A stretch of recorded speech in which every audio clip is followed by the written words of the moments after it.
¿Qué tal? Muchas gracias por la invitación a Orlando, a Alfredo, a Mariano y a todos ustedes por acompañarnos hoy en esta presentación acerca de la utilidad de la cirugía en el dolor pélvico crónico. Tengo que empezar diciendo que no tengo ningún conflicto de interés que declarar con respecto a esta presentación y que los objetivos es que al final de esta actividad ustedes puedan identificar la utilidad real de la cirugía para tratar a los pacientes con dolor pélvico crónico, entender el significado clínico de algunos de los procedimientos que frecuentemente se utilizan y diferenciar cuáles de los procedimientos son útiles en el manejo a largo plazo de las pacientes con dolor pélvico crónico. Y esta es la manera en la que iremos caminando en esta presentación. Hablaremos un poco acerca de la utilidad de la laparoscopia diagnóstica. Hablaremos de las cirugías repetidas para el dolor en la endometriosis, la utilidad de los procedimientos neuroablativos, la utilidad de la histerectomía en el dolor. Hablaremos finalmente de por qué las pacientes, a pesar de someterse a una cirugía, no mejoran de los síntomas dolorosos y finalmente algunas conclusiones. Entonces empecemos. La primera leyenda urbana de la que vamos a hablar es que todas las pacientes con dolor pélvico crónico necesitan una laparoscopia diagnóstica. Y para poder hablar de esto nos tenemos que remitir a los estudios de laparoscopia bajo sedación consciente en pacientes con dolor pélvico que se realizaron a finales de los años 90 del siglo pasado o en la primera década de este siglo. En estos estudios, fundamentalmente publicado por Fred Howard, con un poco más de 1.500 pacientes, se vio que las pacientes que se sometían a laparoscopia diagnóstica o laparoscopia bajo sedación consciente, el 70% de ellas tenían o una laparoscopia negativa, quiere decir no tenían hallazgos visibles, o tenían endometriosis solamente hecho por diagnóstico visual. Y esto sucede porque la laparoscopia solo detecta algunas de las causas reproductivas de dolor pélvico crónico. Desafortunadamente, los profesionales de la salud subestiman el dolor de las pacientes. Es común que la estimación clínica de dolor hecha por el médico no concuerde con la percepción de las pacientes, y esto aplica tanto para el dolor agudo como para el dolor crónico. Hay que pensar en el dolor pélvico como una enfermedad que no tiene una sola causa o un solo tratamiento, que hay condiciones sobrepuestas de dolor crónico y así como las causas se sobreponen, también los síntomas se sobreponen. Menos del 7% de las pacientes que tienen dolor pélvico crónico tienen una sola causa de dolor y apenas una quinta parte de las pacientes tienen una causa reproductiva de sus síntomas dolorosos. La segunda leyenda urbana es que las pacientes con dolor pélvico y endometriosis necesitan múltiples y repetidas cirugías para controlar su dolor. Y obviamente, la endometriosis es una causa de dolor pélvico crónico. La endometriosis es un hallazgo muy frecuente en las pacientes con dolor y obviamente la endometriosis es un generador primario de dolor. Pero el dolor puede persistir luego del manejo quirúrgico. La endometriosis puede ser el origen de otros generadores dolorosos que persisten después de que se trata adecuadamente la endometriosis. Y además también hay que tener claro que no todas las pacientes con dolor tienen endometriosis, pero no todas las pacientes con endometriosis tienen dolor. Inclusive hay datos publicados acerca de que la endometriosis es un hallazgo incidental en pacientes asintomáticas hasta en el 30% de las histerectomías o de pacientes que son llevadas a ligaduras de trompas. También es importante tener claro que el dolor y la severidad de la endometriosis no siempre están relacionadas y que las lesiones que podemos llamar más tempranas o lesiones rojas probablemente producen más dolor porque son inmunológicamente más activas o porque tienen una mayor cantidad de sustancias proinflamatorias en el líquido peritoneal. También hay que tener claro que la endometriosis no es un diagnóstico clínico y que la historia clínica y el examen físico son útiles en algunos casos de la enfermedad, sobre todo cuando es una condición severa o muy avanzada. que el diagnóstico requiere una confirmación histológica porque la precisión de la inspección visual es muy pobre y que los síntomas no predicen ni la localización ni la severidad de la enfermedad. Algunas pacientes con múltiples síntomas intestinales no tienen endometriosis intestinal y varias de las pacientes con síntomas urinarios no tienen endometriosis del tracto genitourinario. Entonces es importante tener claro que no siempre la localización y la severidad se relacionan con la presencia de la enfermedad. También es muy importante tener claro el concepto de que es distinta la recurrencia de la enfermedad a la recurrencia del dolor. Las pacientes que se someten a una cirugía de endometriosis en un sitio donde se hagan varios casos al año, donde los cirujanos sean expertos y donde la cirugía se hace con una técnica adecuada, la posibilidad de que esas pacientes tengan recurrencia de la enfermedad es alrededor del 15%, dado por lesiones remanentes o lesiones de novo. Pero, al contrario, la recurrencia del dolor en estas pacientes es un poco más alta del 50%. Y es muy importante tener en cuenta que la recurrencia de los síntomas no significa recurrencia de la enfermedad. Quiere decir, todas las pacientes que tienen dolor y endometriosis, que se operan y que después de la cirugía vuelven a tener síntomas, no quiere decir que es que tengan de nuevo la endometriosis y se tengan que volver a operar. La recurrencia del dolor se debe generalmente a los múltiples generadores dolorosos, a los principios fisiopatológicos del dolor crónico y al efecto placebo de la laparoscopia que ya está descrito en múltiples publicaciones desde hace muchos años. Ya sabemos que los pacientes tienen una mejoría sintomática luego de la laparoscopia diagnóstica por el efecto placebo. Las pacientes con endometriosis y dolor luego de una laparoscopia diagnóstica pueden tener mejoría del 26% de su dolor hasta 6 meses después de la cirugía.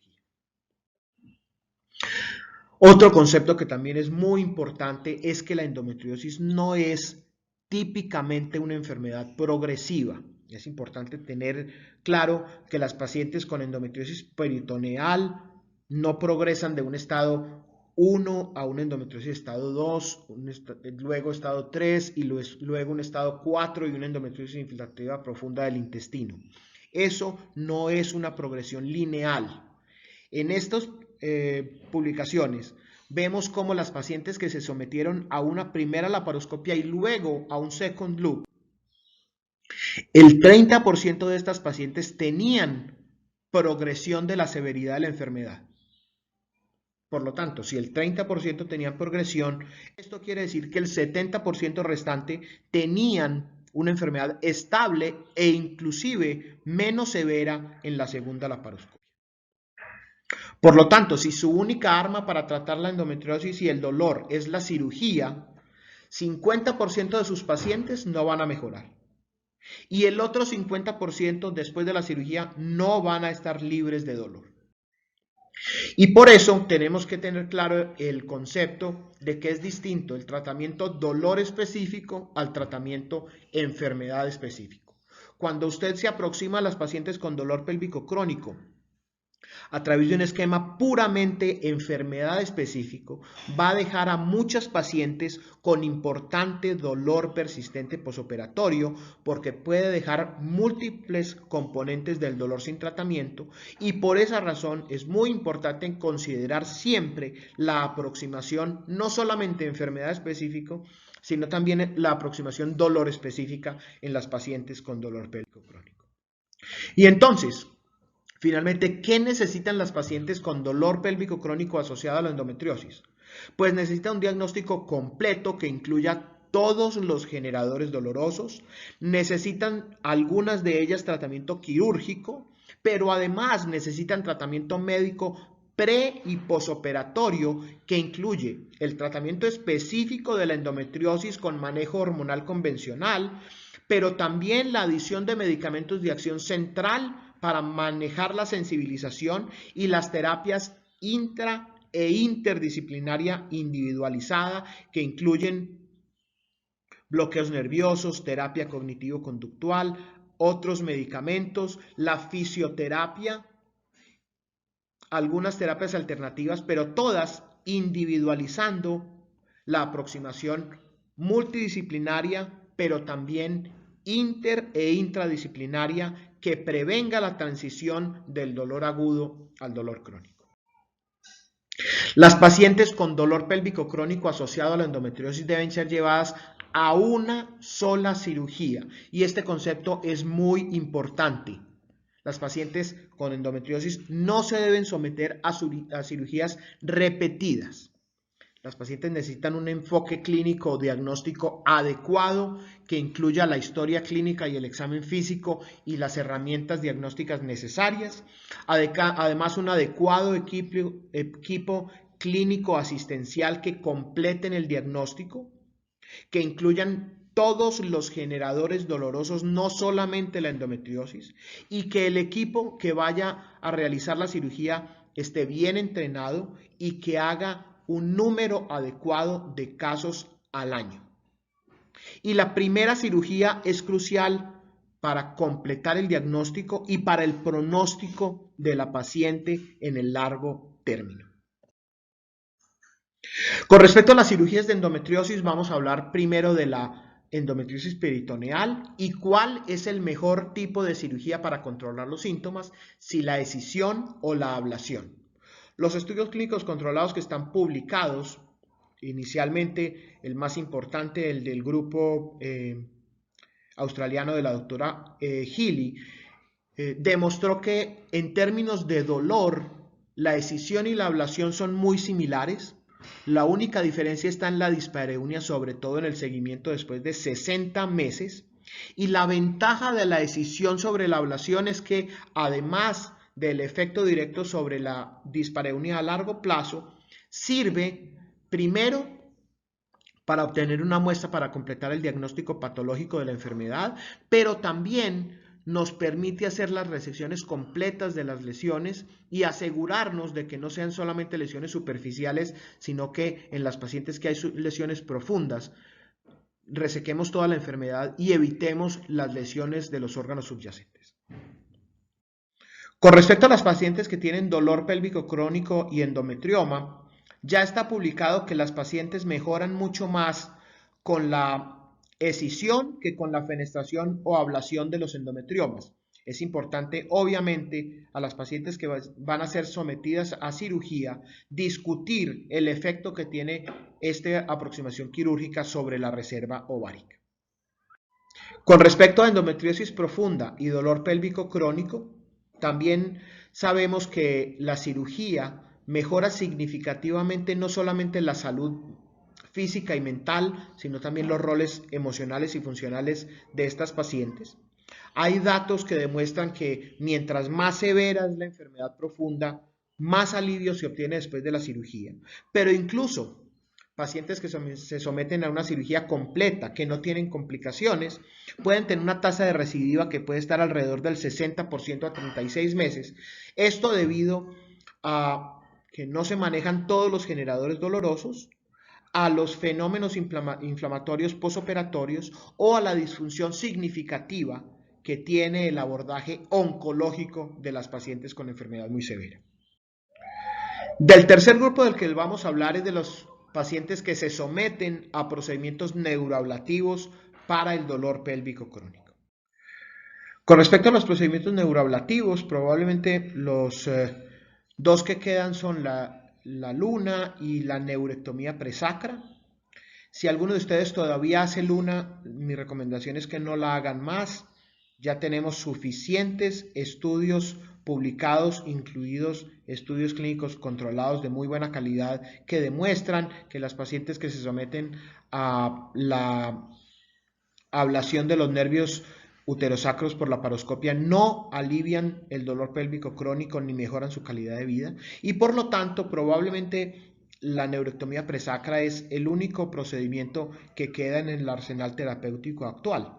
Sabemos que las pacientes que tienen endometriosis no necesariamente mejoran más con la neurectomía presacra y que es un procedimiento que debería estar reservado fundamentalmente a las pacientes que tienen dolor central cíclico que no mejora con las demás aproximaciones de tratamiento, y recordar que es un procedimiento que tiene efectos adversos posoperatorios frecuentes, incluida el estreñimiento crónico severo y la disfunción urinaria.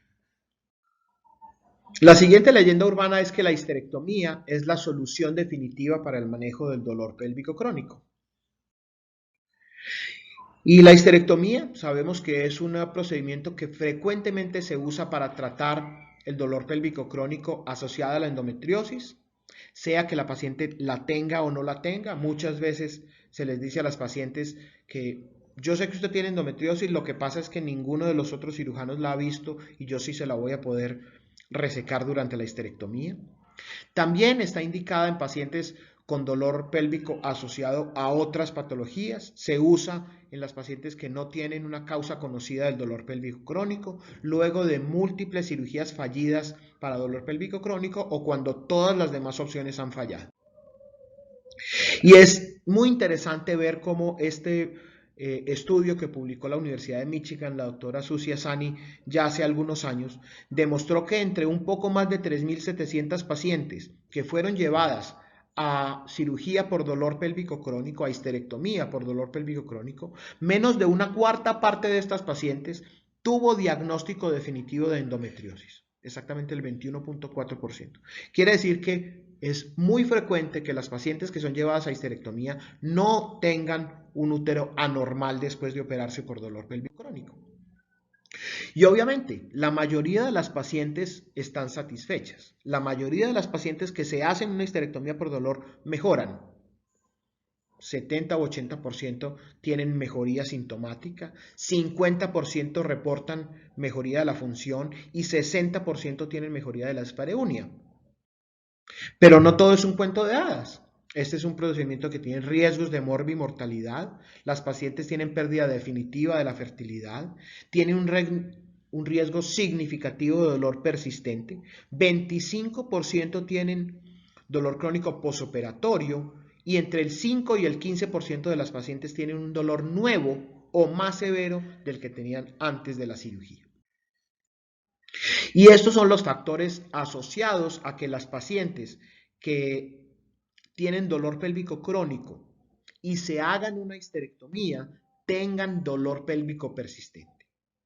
Si las pacientes tienen dolor en otro sitio del cuerpo, si tienen dolor crónico preoperatorio, si el dolor es la indicación primaria de la histerectomía, las pacientes menores de 35 años generalmente mejoran menos después de hacerse una histerectomía. Las pacientes que no tienen dolor cíclico o que no tienen dolor central. Las pacientes que tienen un bajo nivel socioeconómico, que tienen depresión o catastrofización antes de la cirugía, y esto es muy importante. Considerábamos antes que las pacientes multíparas mejoraban más con la histerectomía y los estudios recientes demuestran que no. Al contrario, las pacientes que más mejoran son las nulíparas y probablemente una explicación es que las pacientes nulíparas probablemente han tenido dificultades para embarazarse porque tienen patologías asociadas, por ejemplo la endometriosis, y si usted tiene patologías asociadas y se hace una histerectomía probablemente va a mejorar un poco más del dolor posoperatorio. Pero entonces, ¿por qué las pacientes no se curan después de un tratamiento quirúrgico completo? ¿Por qué esas pacientes se someten a una cirugía completa en un centro de cirugía avanzado que hace muchos casos, que la cirugía está bien hecha y se reseca toda la enfermedad? Pero ¿por qué esas pacientes, a pesar de que se operan, regresan con persistencia de los síntomas?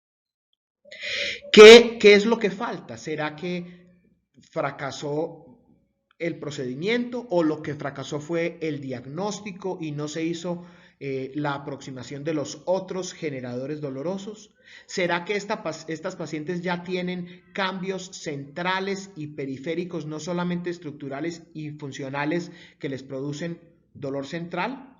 Y por esa razón es importante incluir en el tratamiento médico posoperatorio para aumentar los intervalos libres de dolor de estas pacientes. No solamente el tratamiento supresivo hormonal convencional que utilizamos en ginecología, sino también medicación de acción central y terapia multidisciplinaria, pero también intra e interdisciplinaria individualizada.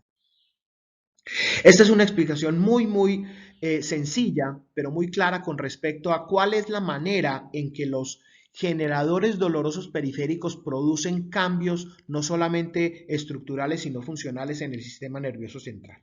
Y vamos a partir de un generador doloroso que es muy fácil de entender para los ginecólogos y es la endometriosis. Una paciente con endometriosis tiene cambios periféricos donde hay neuroangiogénesis, disregulación de los nervios autonómicos, inflamación y sensibilización periférica y cambios en el sistema inmune que finalmente producen unos cambios primero en la médula espinal y posteriormente en la estructura y la función del cerebro, que son los responsables de que las pacientes tengan persistencia del dolor y no tengan mejoría con el tratamiento médico o quirúrgico convencional. Y es como el dolor asociado a endometriosis, pero también a otras causas periféricas de dolor, está modificado fundamentalmente por la cantidad del daño tisular, la medicación que está recibiendo la paciente, los moduladores endógenos y exógenos, la cantidad de daño tisular nervioso y los cambios estructurales que, asociados a la cantidad de tiempo que ha estado sometida la paciente al dolor, a la cantidad de inflamación y a los cambios psicológicos y del tratamiento, son los responsables de que la paciente tenga mejores resultados con respecto a su evolución. Y además hay que entender la filosofía oncológica que publicó el doctor Richard Marvel ya hace algunos años, y es que no todas las pacientes se pueden salvar. Habrá unas pacientes que independientemente de todos los tratamientos que les ofrezcamos no van a estar mejor, pero que las que mejoran van a estar eternamente agradecidas y usted puede afectar positivamente no solamente a las pacientes, sino a su círculo de amigos, a sus familiares y a sus compañeros de trabajo. Entonces, en conclusión, el dolor pélvico crónico es un diagnóstico. Las terapias estándar que incluyen la cirugía ginecológica no siempre son útiles y los tratamientos quirúrgicos y farmacológicos para el dolor pélvico crónico tienen una eficacia moderada cuando se usan como terapia única. Siempre tenemos que recordar que las pacientes con dolor pélvico crónico tienen múltiples generadores dolorosos, que existen condiciones de dolor superpuestas y que el dolor pélvico crónico es un trastorno de sensibilización central. Y por último, quiero terminar agradeciendo a mi grupo de trabajo, que es el que me permite poder estar hoy con ustedes presentando esta charla. Muchas gracias.